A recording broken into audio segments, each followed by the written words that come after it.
मैं आज मेरे इस बड़ौदा हल्के के लोगों को जगाने के लिए और आज बड़ौदा का चुनाव की घोषणा होने के बाद अब चुनाव प्रक्रिया शुरू होने जा रही है, उन सभी के मद्देनज़र आज लोगों को इस अंधी बहरी और तानाशाह सरकार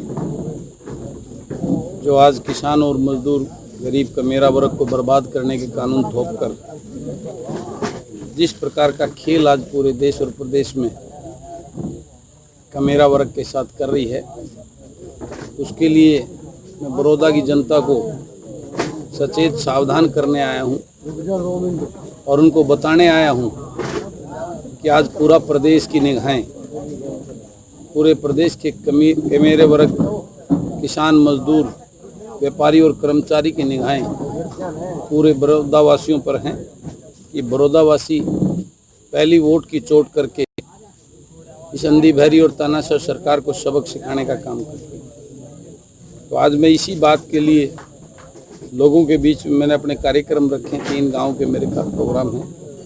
मैं लोगों के बीच में इसलिए आया हूँ ये बताने के लिए, अगर बड़ौदा के लोगों ने ये गलती की तो शायद पूरा हरियाणा प्रदेश कभी बड़ौदा वासियों को माफ़ नहीं करेगा और एक कलंक लग जाएगा बड़ौदा वासियों पर। आज अगर बड़ौदा वासियों ने पहली वोट की चोट करके इस तानाशाह सरकार को सबक सिखाने का काम नहीं किया तो ये प्रदेश का किसान मजदूर मायूस हो जाएगा, शायद वो अपनी लड़ाई नहीं लड़ पाएगा, वो टूट जाएगा। तो मैं आज उन सबको यही बात बताने आया हूँ कि आज इस पूरे प्रदेश के किसान मजदूर की आस इस बड़ौदा पर चुनी है, टिकी हुई है। तो उसके लिए इनको इस तानाशाह सरकार को इसके कैंडिडेट की जमानत जब्त करके यहाँ से एक सबक सिखाना है। उसके साथ साथ जो अन्य दल जो अपने को बड़े बड़े किसान हितैषी होने के दावे करते थे, उनकी भी सच्चाई आज लोगों के जनता के सामने आ चुकी है। उनको भी एक सबक सिखाने का काम करें। अब सिर्फ ड्राइंग रूम में बैठकर या मीडिया की बाइट देकर बड़े बड़े अपने महलों में उससे किसान की लड़ाई नहीं लड़ी जाएगी। किसान की लड़ाई किसान के साथ कंधा कंधा, मजदूर के साथ कंधा से कंधा मिलाकर, और जिस प्रकार से आज पूरे प्रदेश में किसान, मजदूर, व्यापारी, कर्मचारी, छोटा व्यवसायी सभी सड़कों पे हैं अपने हकों के लिए, तो उसकी लड़ाई सड़क पर आकर, सड़क से लेकर विधानसभा और लोकसभा तक लड़ी जाएगी। इसके लिए उनके साथ खड़ा होना पड़ेगा। बीजेपी वाले कह रहे हैं जी ज्यादातर जो सड़कों के ऊपर वो किसान नहीं, कांग्रेस पार्टी के कार्यकर्ता ज्यादातर दिखाई दे रहे हैं। वो कुछ भी कह सकते हैं जी। वो भारतीय जनता पार्टी के लोग किसान को जब देशद्रोही कह सकते हैं, किसान को अलगाववादी कह सकते हैं, किसान को आतंकवादी कह सकते हैं, तो उनसे क्या उम्मीद करते हैं आप? अभी तो सिर्फ कांग्रेस ही बोला है, उससे पहले तो वो इतने अच्छे खिताब से किसान मजदूर को नवाज चुके हैं। जी, बलराज कुंडू जी का जो उम्मीदवार होगा कैसा होगा बड़ौदा में और कब तक घोषित हो जाएगा?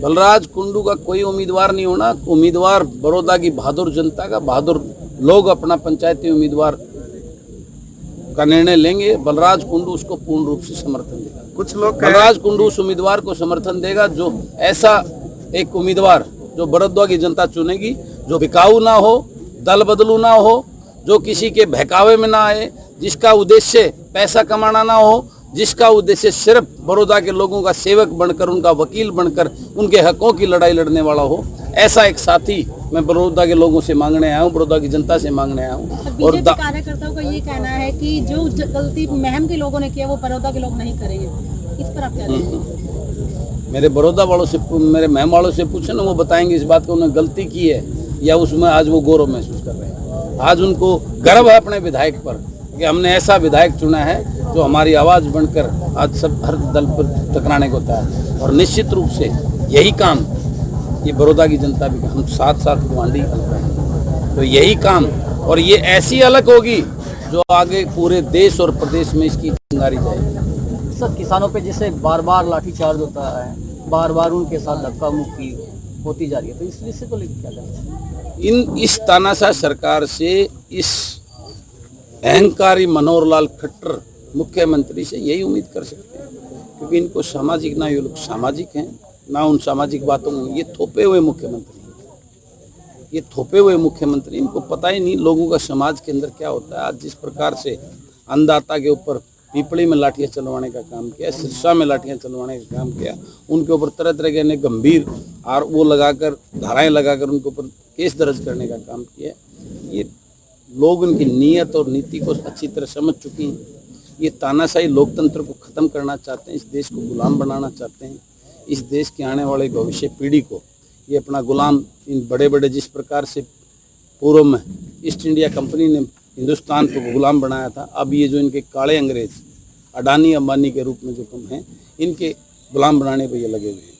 क्योंकि आज की इन सरकारों का रिमोट कंट्रोल वो अडानी अंबानी के हाथ में है। जितने बिल अभी ये 3 काले बिल कृषि के लागू किए हैं, ये किसी किसान का बेटा नहीं बना सकता इनको। ये लोकसभा में, राज्यसभा में क्वेश्चन भी किया था तोमर जी से, उनको जवाब नहीं आया था इस बात का। एक सांसद ने उनसे पूछा था कि तोमर साहब, मैं दावा करता हूं जिसको आप कह रहे हैं कि आपने ये बिल लेके आए हो, एक किसान का बेटा नहीं ला सकता। ये बिल तो किसी कॉरपोरेट हाउसेज ने तैयार करवाए हैं और इसमें कतई कोई दो राय नहीं। ये जितने बिल आए हैं ये अडानी अंबानी के द्वारा तैयार किए गए। इसमें गरीब का कोई, गरीब बर्बाद हो जाएगा। आगे जमाखोरी से इतनी महंगाई बढ़ जाएगी कि गरीब आदमी का जीना मुश्किल हो जाएगा। इस बात को आज पूरा प्रदेश और देश जान चुका है। और मैं आपको बताना, हिंदुस्तान के 250 के करीब जो किसान संगठन हैं, जो खुद आरएसएस का, भारतीय किसान संघ जो आरएसएस की विंग है, वो भी इसके खिलाफ सड़कों पे है। इससे ज्यादा क्या हो सकता है? जी, चुनाव को केवल 26 दिन रह गए हैं, प्रत्याशी घोषित होने में देरी क्यों हो रही है? प्रत्याशी तो नेचुरली 2-3 दिन पहले ही किया जाता, बाकी सबको डर है ना। ये फिक्सिंग मैच है, ये एक फिक्सिंग मैच किया हुआ है। सब जो है ना अंदर खाते भाजपा की बी टीम के रूप में बनकर ऐसा गेम यहाँ खेलना चाहते हैं, बड़ौदा के लोगों को बेवकूफ़ बनाना चाहते हैं। और हम जैसे जो जनता के साथ में, जो पब्लिक के जो नुमाइंदे हैं, जो जनता के साथ खड़े हैं, उनको बदनाम करने की साजिश रचकर ये ऐसा गेम यहाँ पे खेलना चाहते हैं, अंदर खाते फिक्सिंग मैच। और बीजेपी को जिताने की सारी प्लानिंग में यहाँ के जो है ना जितने विपक्ष के इसके अन्य दल वो लगे हुए हैं, इसमें कोई दो राय नहीं। जो आपका यहाँ पर जो भी उम्मीदवार होगा उससे बीजेपी को फायदा होने वाला, क्योंकि ज्यादातर जो वोट बैंक है वो कांग्रेस पार्टी का कटेगा, ऐसी बातें सुनने में आ रही है।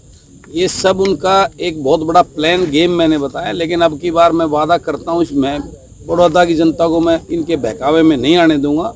और निश्चित रूप से सबसे पहला भारतीय जनता पार्टी के उम्मीदवार की जमानत करना, और दूसरा वो जो इस प्रकार के इनके जो बी टीम के सदस्य हैं, उन बी टीम के सदस्यों का भी दिमाग ठिकाने लगाना।